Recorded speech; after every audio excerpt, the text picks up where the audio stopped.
يا أيها الذين آمنوا كتب عليكم الصيام كما كتب على الذين من قبلكم لعلكم تتقون أياما معدودات فمن كان منكم مريضا أو على سفر فعدة من أيام أخر وعلى الذين يطيقونه فدية طعام مسكين فمن تطوع خيرا فهو خير له وأن تصوموا خير لكم إن كنتم تعلمون شهر رمضان الذي أنزل فيه القرآن هدى للناس وبينات من الهدى والفرقان فمن شهد منكم الشهر فليصم ومن كان مريضا أو على سفر فعدة من أيام أخر يريد الله بكم اليسر ولا يريد بكم العسر ولتكملوا العدة ولتكبروا الله على ما هداكم ولعلكم تشكرون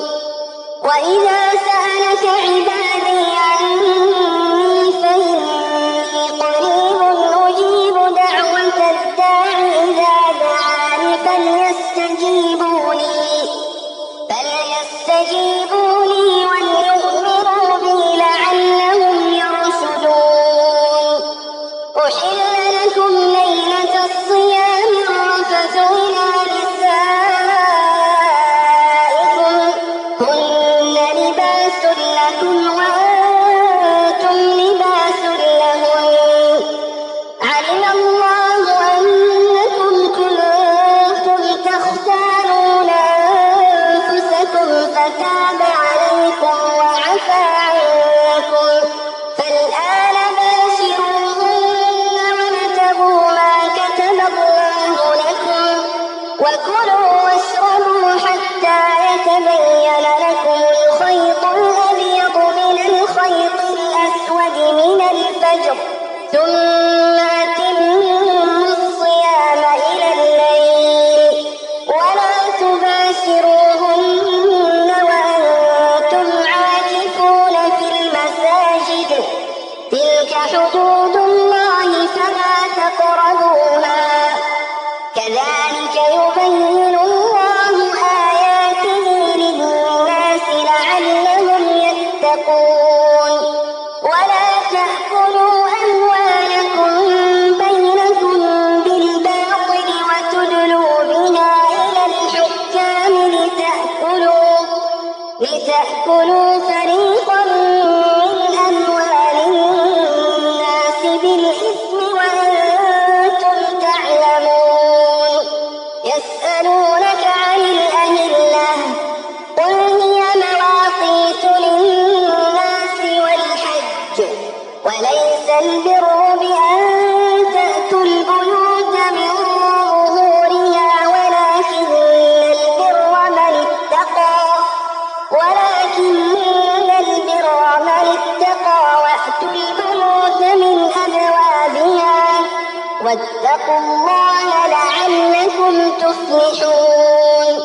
وقاتلوا في سبيل الله الذين يقاتلونكم ولا تعتدوا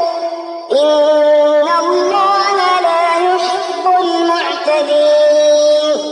واقتلوهم حيث ثقفتموهم وأخرجوهم من حيث أخرجوكم والفتنة أشد من القتل ولا تقاتلوهم عند المسجد الحرام حتى يقاتلوكم فيه فإن قاتلوكم فاقتلوهم كذلك جزاء الكافرين فإن انتهوا فإن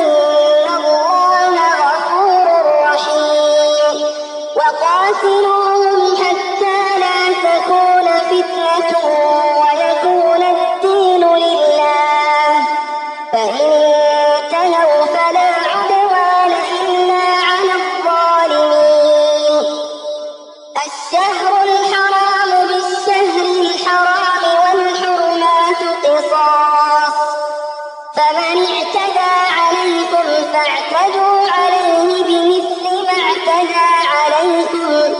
واتقوا الله واعلموا أن الله مع المتقين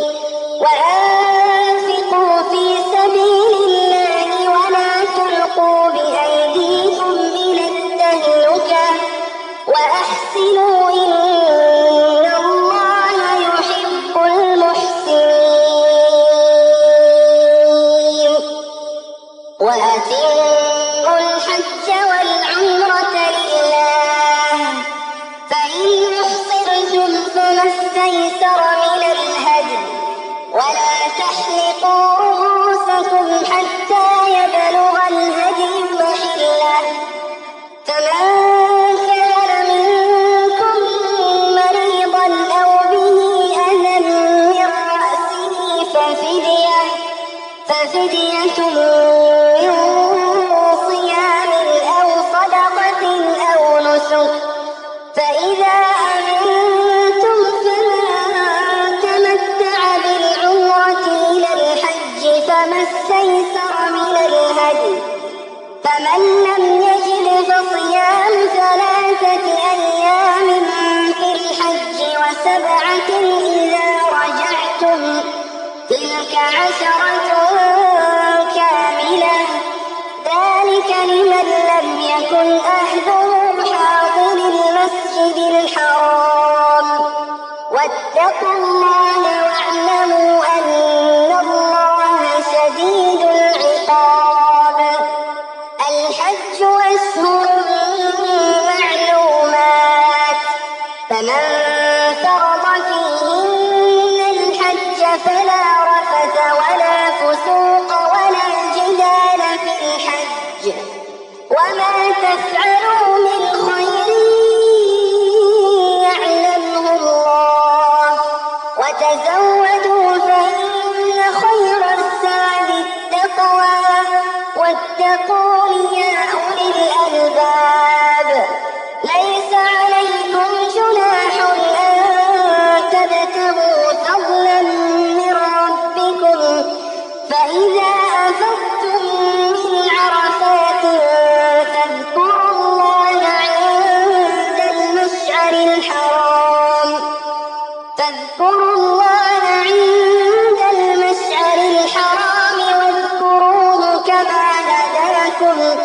واذكروه كما هداكم وإن كنتم من قبله لمن الضالين ثم أفيضوا من حيث أفاض الناس واستغفروا الله إن الله غفور رحيم فإذا قضيتم مناسككم فاذكروا الله كذكركم آباءكم أو أشد ذكرا فمن الناس من يقول ربنا آتنا في الدنيا وما له في الآخرة من خلاق ومنهم من يقول ربنا آتنا في الدنيا حسنة وفي الآخرة حسنة وقنا عذاب النار أولئك لهم نصيب مما كسبوا والله سريع الحساب واذكروا الله في أيام معدودات فمن تعجل في يومين فلا إثم عليه ومن تأخر فلا إثم عليه لمن اتقى واتقوا الله واعلموا أنكم إليه تحشرون ومن الناس من يعجبك قوله في الحياة الدنيا ويشهد الله على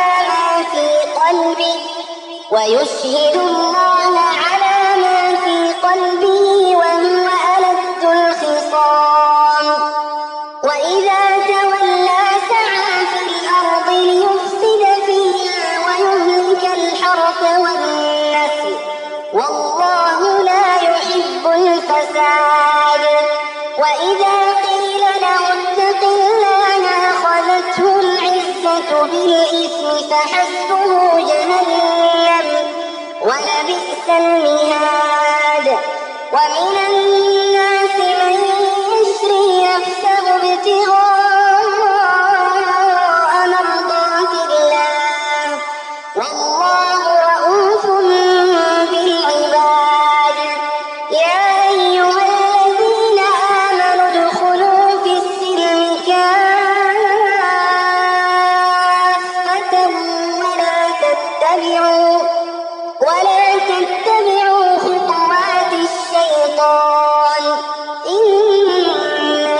واعلموا أن الله عزيز حكيم.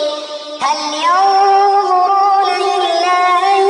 يأتيهم الله في ظلل من الغمام والملائكة وقضي الأمر وإلى الله ترجع الأمور. سل بني إسرائيل كم آتيناهم من آية بينة ومن يبدل نعمة الله من بعد ما جاءته فإن الله شديد العقاب. زين للذين كفروا الحياة الدنيا ويسخرون من الذين آمنوا والذين اتقوا فوقهم يوم القيامة والله يرزق من يشاء بغير حساب. كان الناس أمة واحدة فبعث الله النبيين مبشرين ومنذرين وأنزل معهم الكتاب بالحق ليحكم بين الناس فيما اختلفوا فيه وما اختلف فيه إلا الذين أوتوه من بعد ما جاءتهم البينات بغيا بينهم فهدى الله الذين آمنوا لما اختلفوا فيه من الحق بإذنه والله يهدي من يشاء إلى صراط مستقيم. أم حسبتم أن تدخلوا الجنة ولما يأتكم مثل الذين خلوا من قبلكم مستهم البأساء والضراء وزلزلوا حتى يقول الرسول والذين آمنوا معه متى نصر الله ألا إن نصر الله قريب. يسألونك ماذا ينفقون قل ما أنفقتم من خير فللوالدين والأقربين واليتامى والمساكين وابن السبيل وما تفعلوا من خير فإن الله به عليم. كتب عليكم القتال وهو كره لكم وعسى أن تكرهوا شيئا وهو خير لكم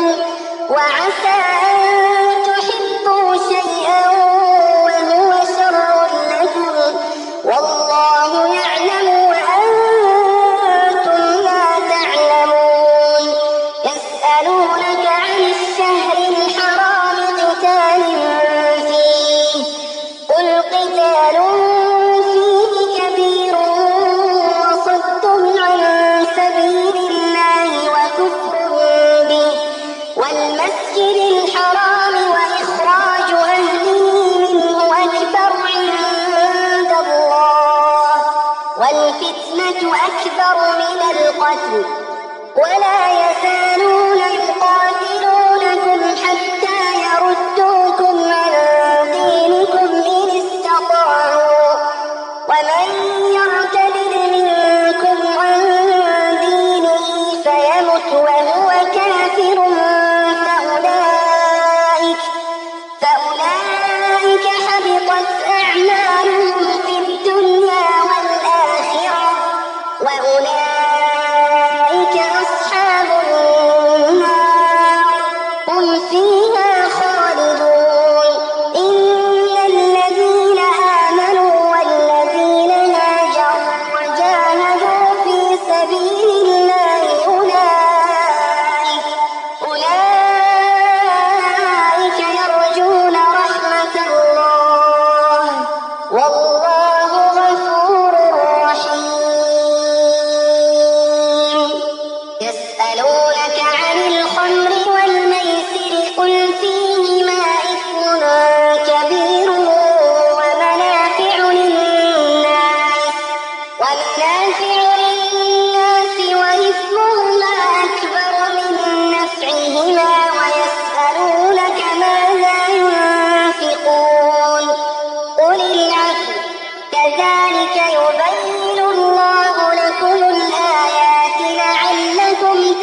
يتذكرون في الدنيا والآخرة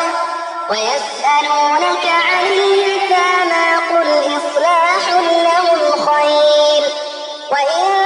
تخالطوهم فإخوانكم والله يعلم المفسد من المصلح ولو شاء الله لأعنتكم إن الله عزيز حكيم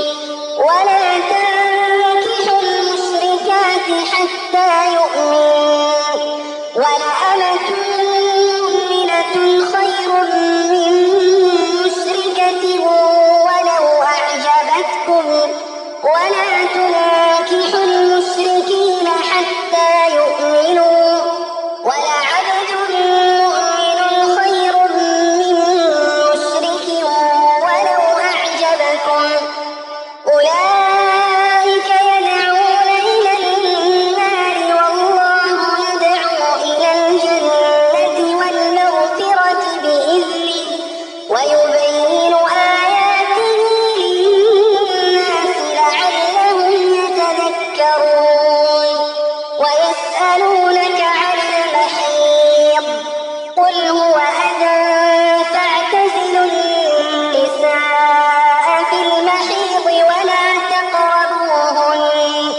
ولا تقربوهن حتى يطهرن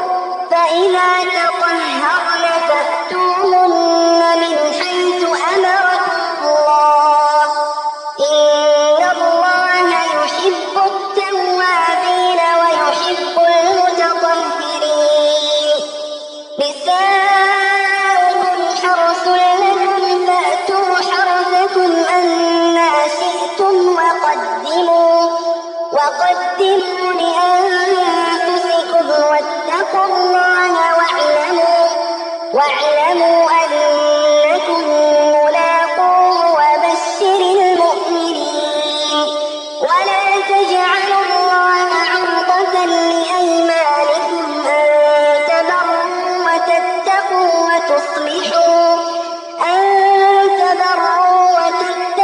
وتصلحوا بين الناس والله سميع عليم لا يؤاخذكم الله باللغو في أيمانكم ولكن يؤاخذكم بما كسبت قلوبكم والله غفور حليم للذين يؤلون من نسائهم تربص 4 أشهر فإن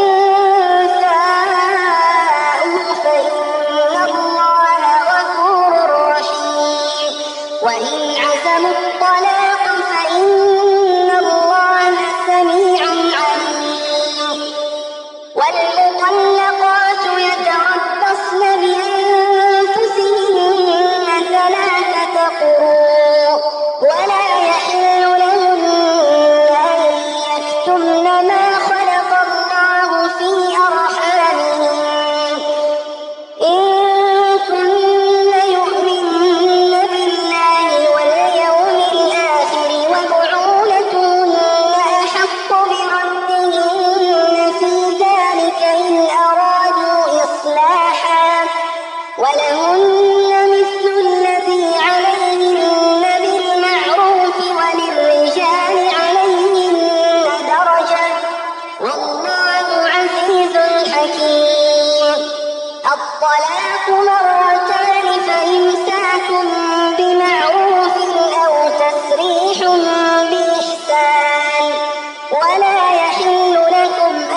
فإن طلقها فلا تحل له من بعد حتى تنكح زوجا غيره فإن طلقها فلا جناح عليهما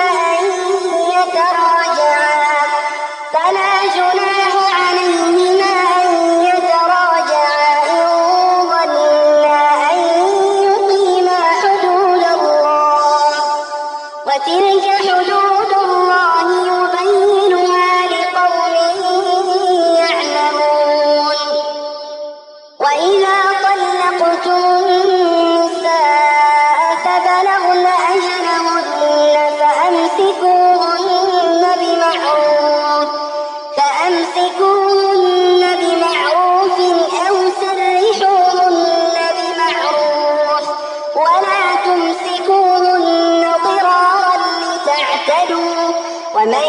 يفعل ذلك فقد ظلم نفسه ولا تتخذوا آيات الله هزوا واذكروا نعمة الله عليكم وما أنزل عليكم من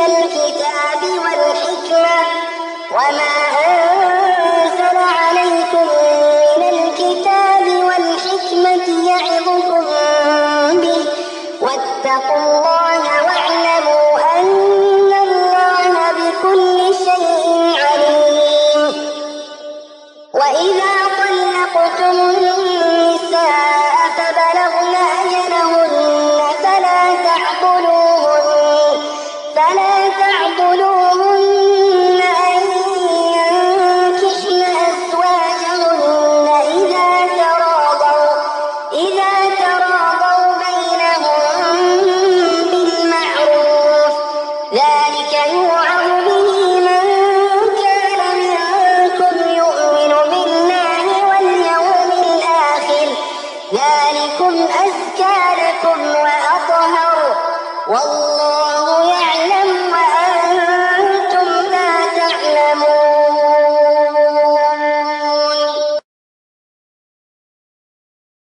تلك الرسل فضلنا بعضهم على بعض منهم من كلم الله ورفع بعضهم درجات وآتينا عيسى ابن مريم البينات وأيدناه بروح القدس ولو شاء الله ما اقتتل الذين من بعدهم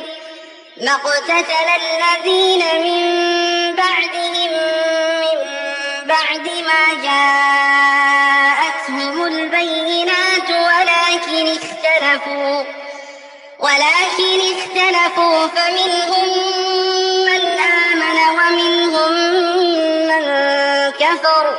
ولو شاء الله ما اقتتلوا ولكن الله يفعل ما يريد يا أيها الذين آمنوا أنفقوا مما رزقناكم من قبل أن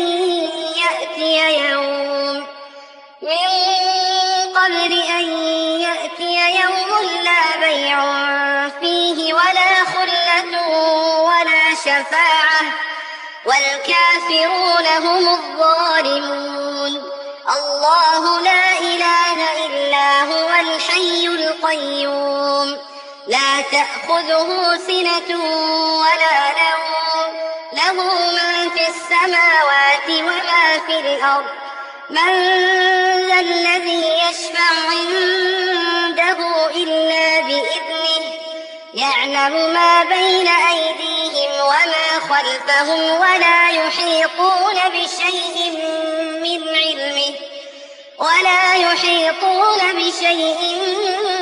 علمه إلا بما شاء وسع كرسيه السماوات والأرض ولا يئوده حفظهما وهو العلي العظيم لا إكراه في الدين قد تبين الرشد من الغي فمن يكفر بالطاغوت ويؤمن بالله فقد استمسك بالعروة الوثقى لا انفصام لها، والله سميع عليم.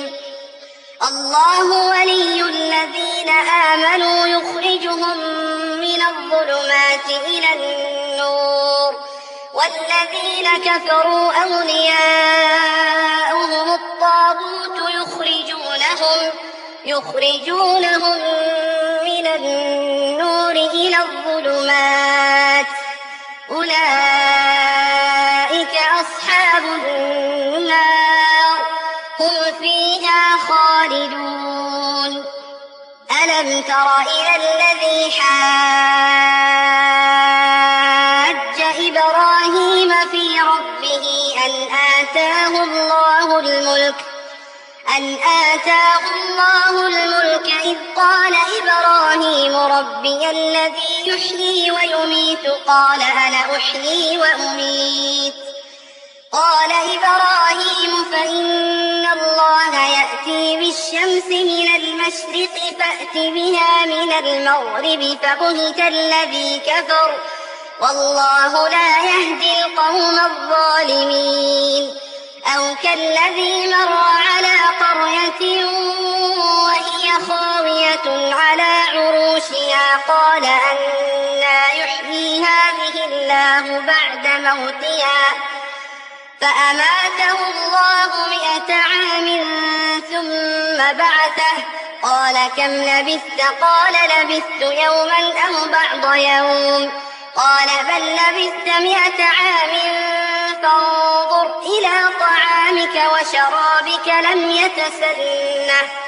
وانظر إلى حمارك ولنجعلك آية للناس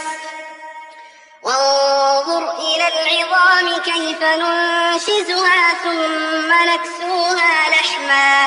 فلما تبين له قال أعلم أن الله على كل شيء قدير. وإذ قال إبراهيم رب أرني كيف تحيي الموتى قال أولم تؤمن قال بلى ولكن ليطمئن قلبي قال فخذ 4 من الطير فصرهن إليك ثم اجعل على كل جبل منهن جزءا ثم ادعهن يأتينك سعيا واعلم أن الله عزيز حكيم. مثل الذين ينفقون أموالهم في سبيل الله كمثل حبة أنبتت 7